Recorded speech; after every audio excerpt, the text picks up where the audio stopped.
Baik, sebelumnya Assalamualaikum warahmatullahi wabarakatuh. Alhamdulillah rabbil alamin wassalatu wassalamu ala asrofil anbiya'il mursalin wa ala alihi washabbihi ajmain.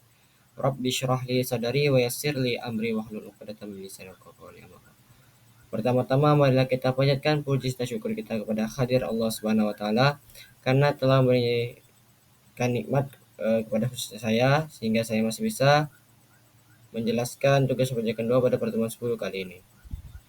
Salam, taruhlah kita lanjutkan kepada Nabi besar Muhammad SAW dengan mengucapkan lafaz Allahumma shalli ala Sayyidina Muhammad wa ala ali Sayyidina Muhammad. Yang terhormat, dosen pengampu kita pada perpajakan 2 yaitu Bapak Dr. Wirmeka Putra MSI dan Ibu Restuhani Anissa SMAK. Perkenalkan, nama saya Muhammad Insan Barasta dengan NIM C1C0409 akan menjelaskan materi PPH Badan yang mulai dari subjek dan objek, nama perhitungan, pembukuan, dan tarif. Subjek PPH Badan.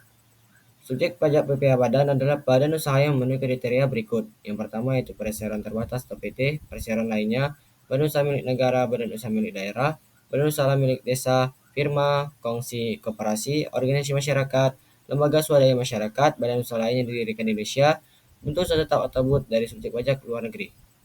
Untuk objek PPH Badan adalah setiap tambahan kemampuan ekonomis yang diterima atau diperoleh wajib pajak badan, baik dari dalam maupun luar negeri, yang dapat digunakan untuk konsumsi atau menambah kekayaan berdasarkan UU PPH.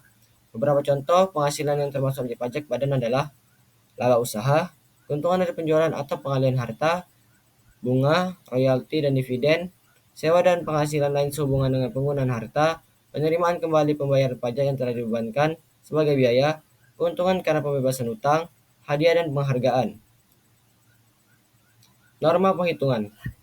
WPOP yang tidak memberitahukan kepada Direktorat Jenderal Pajak untuk menghitung penghasilan itu dengan menggunakan norma penghitungan penghasilan itu dianggap memilih penyelenggarakan pembukuan. Kewajibannya, WPOP menghitung penghasilan netonya dengan menggunakan norma perhitungan penghasilan neto ini wajib menyelenggarakan. Yang C, tahun pajak adalah jangka waktu 1 tahun kalender kecuali bila wajib pajak menggunakan tahun buku yang tidak sama dengan tahun kalender.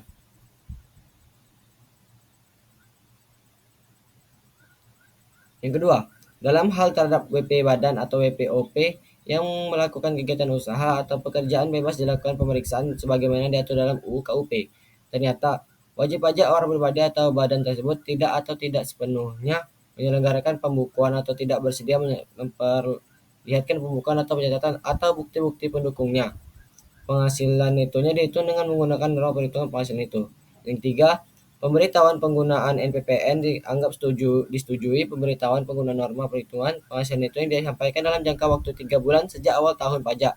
Yang bersangkutan dianggap disetujui kecuali berdasarkan hasil pemeriksaan ternyata wajib pajak tidak memenuhi persyaratan untuk menggunakan norma penghitungan penghasilan itu. Pembukuan. Pembukuan adalah suatu proses pencatatan yang dilakukan secara teratur untuk mengumpulkan data dan informasi keuangan yang meliputi harta, kewajiban, modal, penghasilan, dan biaya, serta jumlah harga perolehan dan penyerahan barang atau jasa, yang ditutup dengan menyusun laporan keuangan berupa neraca dan laporan laba rugi untuk periode tahun pajak tersebut. Pembukuan harus diselenggarakan di Indonesia dengan menggunakan huruf Latin, angka Arab, satuan mata uang rupiah, dan disusun dalam bahasa Indonesia atau menggunakan tata cara lainnya yang diizinkan oleh Menteri Keuangan. Pembukuan harus diselenggarakan dengan cara sistem yang lazim dipakai di Indonesia, misalnya berdasarkan standar akuntansi keuangan, kecuali peraturan perundang-undangan perpajakan menentukan lain. Buku, catatan, dan dokumen data elektronik yang menjadi dasar pembukuan harus disimpan selama 10 tahun di Indonesia, sesuai dengan batas daluarsa penyidikan tindak pidana di bidang perpajakan. Untuk tarif pada PPh Badan, tarif pajak penghasilan badan untuk tahun pajak 2019 ke bawah adalah sebesar 20% dari penghasilan kena pajak dalam kurung 20% bila wajib pajak adalah perusahaan yang go publik. Berarti yang perusahaan go publik dikenakan pajak hanya 20%. Untuk tahun pajak 2020, tarif pajak penghasilan badan turun jadi 22%. Dan untuk tahun pajak 2022, tarif pajak penghasilan badan tidak berubah atau tetap 20%, 22%. Wajib pajak badan yang berbentuk perseroan terbuka dapat menggunakan tarif lebih rendah, 3% apabila jumlah keseluruhan saham yang disetor di perdagangan di Bursa Efek Indonesia paling sedikit 40% dan memenuhi kriteria tertentu, menjadi 19%.